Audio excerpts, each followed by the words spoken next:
Exercícios sobre subespaço vetorial, utilizando o método rápido e suave. Te interessa? Então viaja comigo. Vamos lá então, rapaziada. Antes de começar a resolver a questão, vamos lembrar algumas coisas. Primeiro, o que é o E igual a R2? É o conjunto de todos os pares ordenados x e y, em que o x e o y pode ser qualquer número real. Então, eles podem ser positivo, negativo, zero, raiz quadrada, número decimal, não importa. Aqui eu tenho dois exemplos de elementos do conjunto R2. O primeiro é quando x vale 1 e y2, que a gente pode marcar aqui, ó, x1, y2, no sistema cartesiano é representado por um ponto, ou pode ser representado por um ponto. E um outro elemento do R2 é quando x vale 2 e y3, que a gente pode marcar aqui no sistema cartesiano como a representação de um ponto. Você pode trocar o x e o y por outros infinitos números. Se você for trocando o x e o y por outros infinitos números, você vai encontrando pontos. E aí, no final das contas, se você troca o x e o y pelos infinitos números reais, o que você obtém é todo o plano cartesiano. Tudo bem. Agora vamos pegar um conjunto S, que é uma restrição do R2, é uma parte do R2. É uma parte do R2 desse tipo aqui, ó, em que eu tenho x e y pertencente ao R2, tal que o y é igual a menos x. Então tem uma restrição aqui para o y. Ele tem que ser o oposto do x. A gente pode escrever deste jeito, ou assim, ó. Aqui eu tenho x e aqui eu tenho menos x. Perceba que o que eu fiz no fundo foi trocar esse aqui, ó, por isso. E aí cheguei nesta outra forma de representar. Então, como exemplo desse conjunto S, eu vou ter o x1 e y menos 1. Perceba que o 1 tem que ser o oposto do outro. Para que um elemento pertença ao conjunto S, as suas coordenadas têm que ser opostas. Pode ser essa ou essa daqui, ó, x menos 2, y2. Nós podemos representar no sistema cartesiano esses dois aqui, ó, x1 e y menos 1. Podemos representar com esse ponto e o outro com esse outro ponto aqui, ó, x menos 2, y2. Aqui são apenas dois exemplos do S, mas se você trocar x pelos infinitos números reais, o que você vai obter aqui no gráfico é a reta cuja equação é essa daqui, ó, que é mais ou menos essa reta aqui, ó. Reparem que é uma reta que passa pela origem. A origem é esse ponto aqui, ó. É o ponto 0, 0. Então, graficamente, eu já tenho a ideia de que o 0, 0 pertence ao conjunto S. Depois a gente vai usar esse resultado. Agora, adição e multiplicação por escalar em R2 com as regras usuais. Aqui nós temos um exemplo de adição e aqui de multiplicação por escalar, que é a multiplicação de um vetor por um número real. Bom, como é que você faz isso aqui? Para você fazer a adição de dois vetores, você pega o x de um, soma com o x do outro, no caso aqui deu 3. Pega o y de um, soma com o y do outro, no caso deu 5. E para fazer a multiplicação por escalar, multiplicação por um número real, é só fazer distributivo. 10 vezes 1, 10, 10 vezes 2, 20. Feita essa revisão, vamos para o exercício. Considere o espaço vetorial R2. Então veja que eu estou afirmando que o R2, que o conjunto E igual a R2 é um espaço vetorial. Você não precisa verificar isso, já foi afirmado na questão. E aí a maneira de fazer a adição e a multiplicação por número real, por escalar, é a usual, é a comum que eu acabei de revisar ali. Então eu tenho aqui, ó, um conjunto que é o R2, que é desse tipo aqui, ó. O x e o y pode ser qualquer número.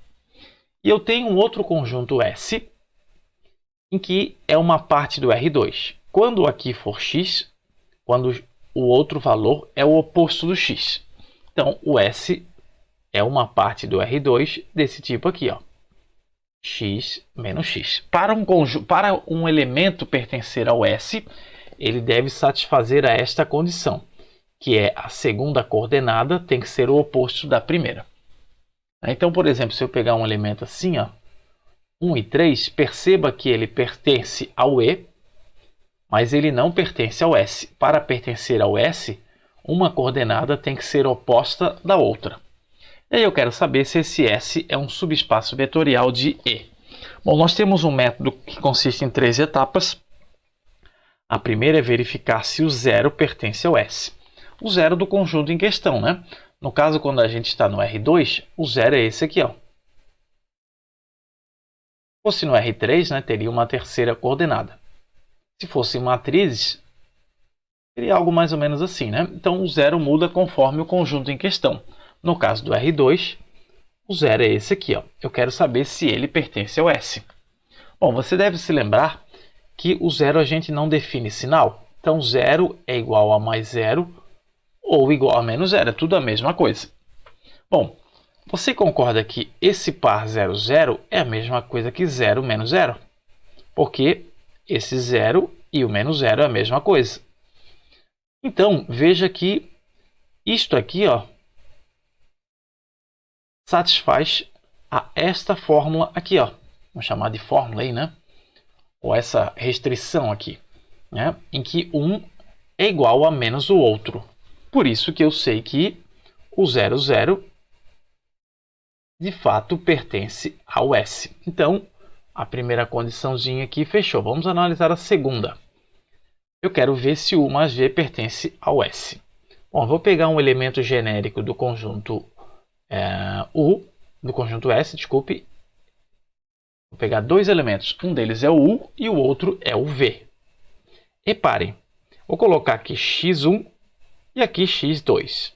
Se esses dois elementos pertencem ao S, então, sendo aqui x1, aqui vai ter que ser quanto, mano? Menos x1. Agora, se aqui é x2, aqui vai ter que ser quanto, mano? Menos x2. O que eu quero fazer, então? Eu vou fazer as contas do U mais o V e eu vou ver se esse resultado acontece isso daqui, ó. Se a parte do Y é o oposto da parte do X. U mais V seria assim, né? Esse aqui é o U mais o V. Para eu fazer a adição entre eles, a gente faz assim, né? O x de um soma com o x do outro. Então, nós vamos ficar com x1 mais x2. E o y de um eu somo com o y do outro. Então, vai ficar menos x1 menos x2. Reparem que isto aqui, ó, é o oposto disso. Bom, como este é o oposto desse, então é claro que o U mais V, veja que o U mais V deu isso tudo aqui, então o U mais V pertence ao S. Por que ele pertence? Porque esse é o oposto desse. Para um elemento pertencer ao S, tem que satisfazer esta condição. Então, fechou aqui a segunda parte do método. Vamos para a terceira parte. Alfa-U pertence ou não ao S? O que é o alfa-U? O alfa-U, vamos colocar aqui direitinho, alfa vezes U é o alfa vezes x1 menos x1. O U já está escrito aqui, ó. Fazendo aqui a distributiva, veja que eu estou multiplicando o alfa, que é um número real, pelo vetor. Então, nós vamos ficar com alfa x1 e menos alfa x1. Reparem que este é o que em relação a este? É o oposto. Como um é o oposto do outro, eu concluo que alfa-U, de fato, pertence ao conjunto S.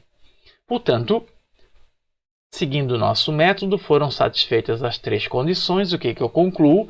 Que o S é um subespaço vetorial do E. Fechou. Obrigado pela atenção. Por favor, dê o seu like, comente, inscreva-se no canal, compartilhe este conhecimento e não esqueça, o poder é de você.